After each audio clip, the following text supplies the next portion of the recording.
bagi para Colombian sekalian jika didapati tanda-tanda yang berisiko seperti kanker kulit. Jadi faktor resiko ada tumor otak salah satunya adalah dari genetik, alias keluarga. Indikasinya banyak banget ya, mulai dari yang paling ringan sampai yang paling berat. Pengobatan patah tulang berdasarkan dengan seberapa jauh pergeseran tulang itu terjadi. Halo Colombians, balik lagi dengan aku JJ di video bersama dokter kali ini. Kali ini aku ditemani oleh Dokter Gani. Halo dok, boleh sapa-sapa Colombians? Halo Colombians, apa kabar semua? Oke, di video bersama dokter kali ini aku akan bahas tips seputar menjaga kesehatan menjelang liburan. Seperti yang kita tahu nih dok, sudah menjelang liburan akhir tahun ya, Natal dan Tahun Baru.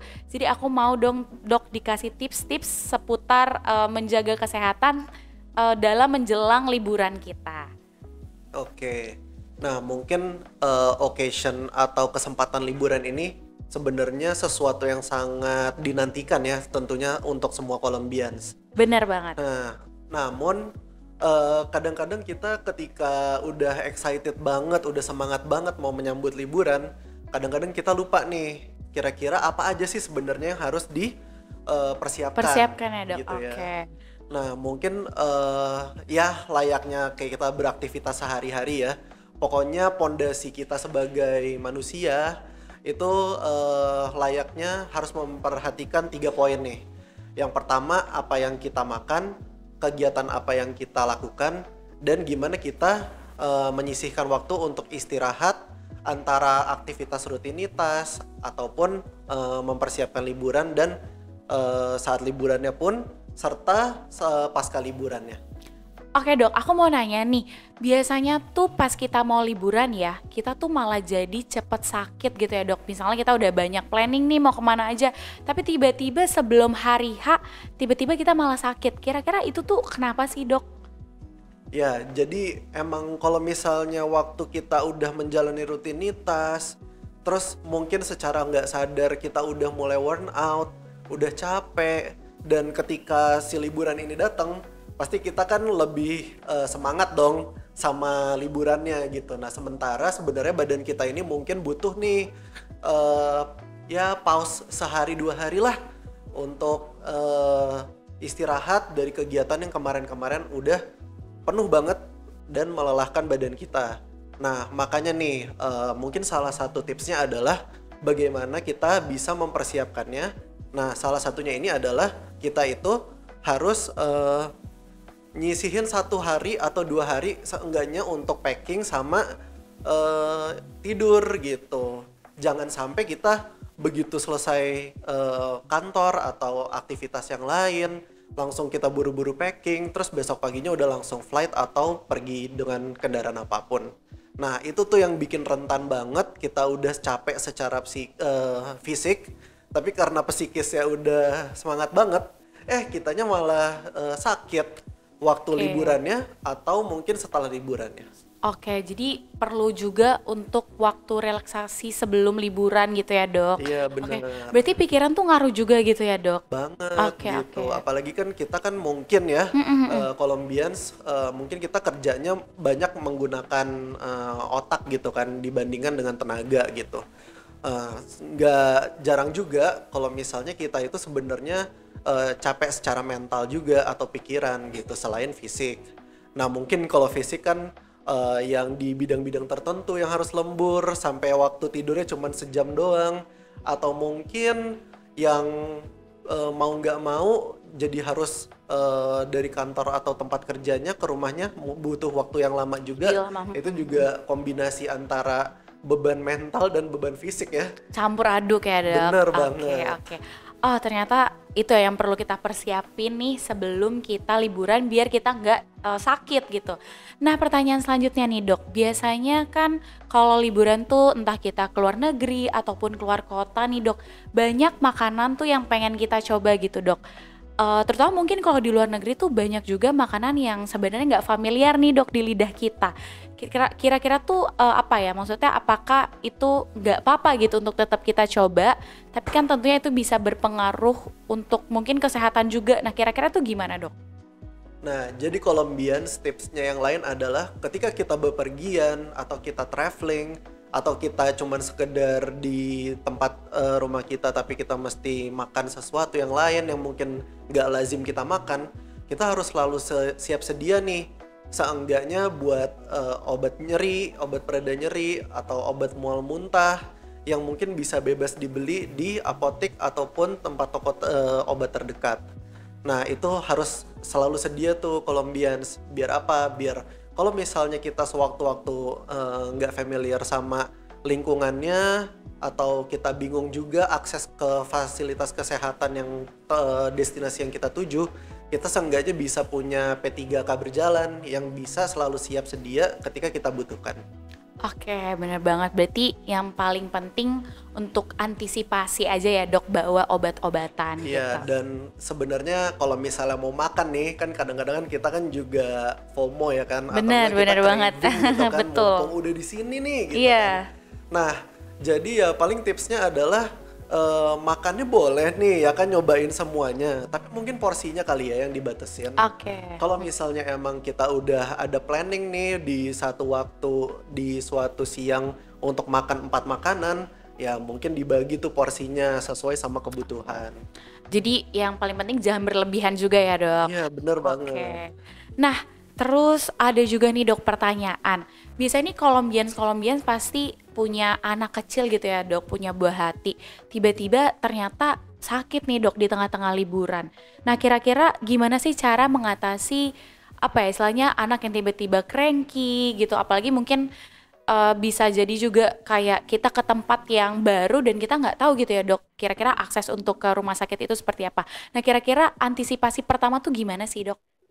Nah, untuk tipsnya nih kalau misalnya kita punya balita atau mungkin lansia yang udah dewasa yang mungkin juga kegiatannya terbatas dan memang butuh pengawasan dari kita, udah selayaknya ya untuk kita itu kemungkinan besar akan mengikuti jam dari keluarga yang kita bawa.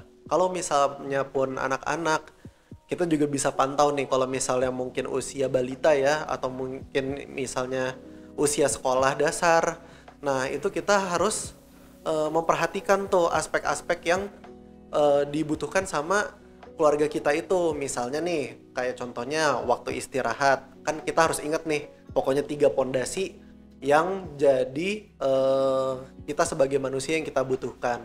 Yang pertama nih dari makanan dulu. Kalau misalnya makanan, yang pasti adalah kita harus selalu mensupport keluarga kita, anak kita untuk selalu makan 4 sehat 5 sempurna.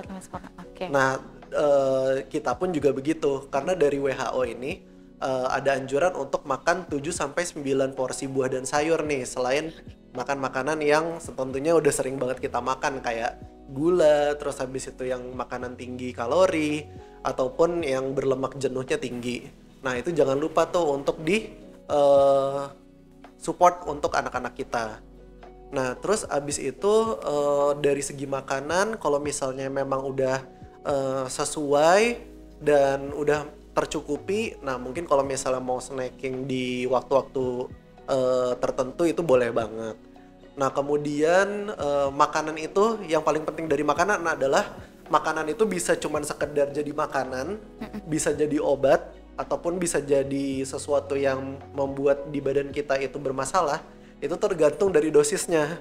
Jadi nggak cuma obat dan vitamin aja nih yang punya dosis gitu. Makanan pun juga ada dosis masing-masing. Dari biasanya badan kita itu udah punya alarm. Kalau misalnya emang udah terlalu manis, mungkin akan ada radang di tenggorokan. Atau mungkin kalau misalnya terlalu asam, dia mungkin bakal bisa menyebabkan mual. Atau misalnya terlalu pedas, bisa bikin diare atau misalnya konstipasi. Nah, hal-hal itu tuh mungkin bisa jadi salah satu alarm kalau misalnya aduh kayaknya udah mulai nggak enak nih. Nah, itu better stop aja makannya atau disimpan buat nanti-nanti lagi. Nah, terus abis itu kalau misalnya udah dari makanan, selanjutnya dari pola istirahat. Tentunya anak-anak itu pasti lebih banyak pola istirahatnya dibandingkan dengan orang dewasa seperti kita. Jadi, kalau misalnya pun memang udah waktunya, misalnya kita dari sesi 1 ya pagi gitu udah mulai jalan-jalan kemana-mana. Nah, mungkin habis lunch itu lebih baik dan alangkah lebih bijaksananya kalau misalnya untuk istirahat dulu Istirahat, gitu, oke. seenggaknya sampai awal petang gitu. Kalau misalnya nanti mau dilanjut lagi boleh. Dan pastikan tidur anaknya cukup. Kalau misalnya anak-anak kan biasanya kan butuh waktu tidurnya kan 10 jam Ya, tuh. lebih lama ya dok. Nah, jadi itu harus dicukupin juga agar anaknya itu nggak cranky. Nah, kemudian Oke. dari aktivitas nih, kalau misalnya seharian udah lari-larian anaknya atau misalnya udah aktivitas fisiknya banyak, nah alangkah bijaksananya kalau misalnya di hari berikutnya nih mungkin tone aktivitas fisiknya agak sedikit dikurangin gitu. Mungkin lebih banyak aktivitas yang indoor atau mungkin nggak terlalu butuh aktivitas fisik yang banyak. Jadi 3 pondasi itu yang mendasari kita untuk mempersiapkan diri kita supaya tetap sehat waktu sebelum liburan, saat liburan, dan setelah liburan. Oke, nah berarti penting banget ya dok, bukan berarti dengan liburan nih jadi kita lupa waktu untuk istirahat dan juga makan yang teratur gitu ya dok. Terutama buat anak balita gitu, yang paling penting juga harus diperhatikan waktu makannya dan juga istirahatnya. Nah nih dok, pertanyaan terakhir dari aku ya, mungkin kira-kira selain obat-obatan, peralatan kesehatan apa sih dok yang kira-kira tuh penting gitu yang harus kita persiapkan pastinya untuk teman-teman Colombians juga bawa saat sedang liburan gitu. Oke, Colombians, untuk utility ya atau alat-alat yang mungkin bisa kita persiapin selama kita liburan nih untuk menjaga kesehatan kita, yang pasti itu adalah handphone dan charger ya. Oke, Karena benar. apa nih? Karena di handphone itu kan sekarang udah komplit banget kan. Betul. Kalau misalnya mau nge-tracking makan bisa, kalau misalnya mau nge-tracking siklus haid bisa. Terus kalau misalnya kita punya kendala dari berkomunikasi, kita bisa pakai Google Translate gitu kan, atau translator supaya kita bisa berkomunikasi sama orang lokal yang ada di negara tersebut atau di daerah tersebut.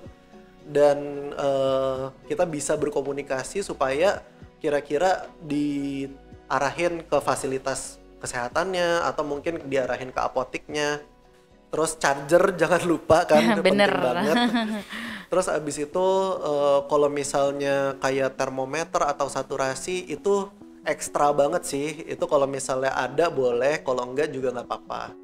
Dan kemudian mungkin ya itu ya kontainer obat, terus kita ngelengkapin tuh obat-obatannya apa aja yang biasanya ada keluhannya, misalnya obat radang atau obat penurun panas atau nyeri, pereda nyeri, atau buat mual muntah atau diare gitu. Nah terus abis itu yang mungkin gak kalah pentingnya adalah yang menunjang semua itu.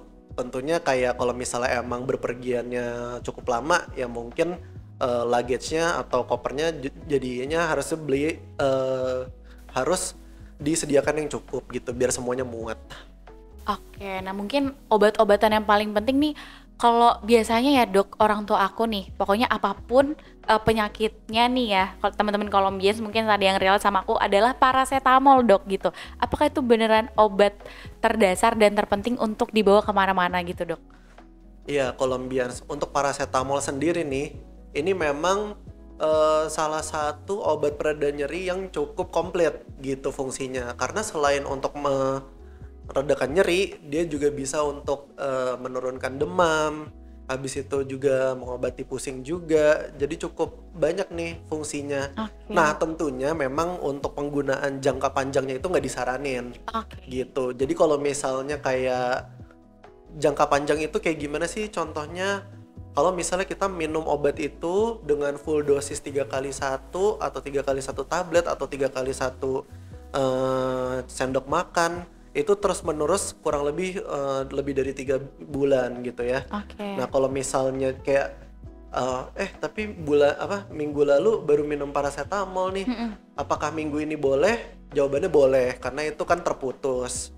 Jadi kalau misalnya memang buat obat yang handy untuk dibawa-bawa, itu paracetamol oke banget. Oke, nah sudah cukup menjawab ya teman-teman Colombians nih terkait apa sih tips-tips yang harus teman-teman persiapin nih untuk menjaga kesehatan menjelang liburan akhir tahun juga nih. Oke, terima kasih banyak Dokter Gani nih atas sharing-sharingnya, informasinya sangat insightful ya. Nah itu dia tips-tips menjaga kesehatan menjelang liburan dari Dokter Gani. Jangan lupa untuk ditonton dan diikuti ya teman-teman. Semoga bermanfaat dan salam sehat. Bye-bye Bye Columbia. Columbia.